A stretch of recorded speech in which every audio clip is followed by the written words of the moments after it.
Beshingizdan o'tgan eng qo'rqinchli bir hodisani tasavvur qiling. Bu hodisa yer tavragandagi qo'rqinch, o't ketgandagi qo'rqinch, qatnash hodisi yuz bergandagi qo'rqinch yoki jon halqumga kelgandagi qo'rqinch bo'lishi mumkin. Xiyolingizda shu vaqtni tasavvur qiling hamda shu chog'dagi qo'rqinchni yuragingizda qayta his qilishga tirishib beqing.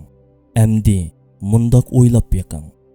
Ömür bo'yi mushundoq qo'rqinch ichida yashashga majbur bo'lgan bo'lsangiz, qandoq qilardingiz?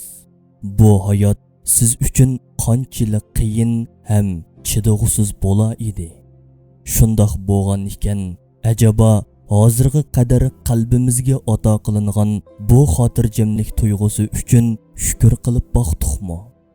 Bu ahvolning Allohning qaysi ismining namoyandasi ekanligini o'ylab boqdikmi?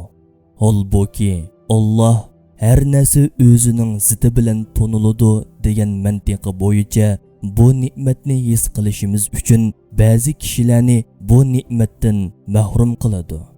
Meditsina tili bo'yicha aytganda xudini yo'qotish, tushkunlik va boshqa kasalliklar orqali Alloh ulardan ishonch va bexatarlik tuyg'usini tortib oladi. Ya'ni Allohning Mu'min ismi ularda namoyon bo'lmaydi. Bu ahvol bizning osho ne'matni his qilib, mu'min sifatlik Allohga shukr sajdasi qilishimiz uchundir. To'g'ri, Allohning Mu'min ismi bandasida namoyon bo'lganida Alloh uning qalbiga qo'rqinch va andishalar oldida xotirjamlik tuyg'usi ato qiladi.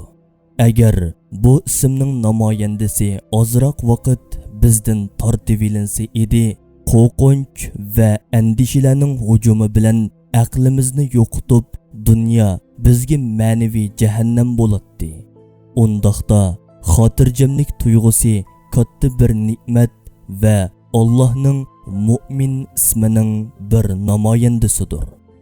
Bu ism insonlarda namoyon bo'lib, insonlar bu ismga noil bo'lganlikdan xotirjamlik ichida yashaganiga o'xshash hayvonlardami bu ism namoyon bo'ladi va ularmi bu ismning sharofati bilan bexatarlik tuyg'usi ichida hayotini davomlashtiradi.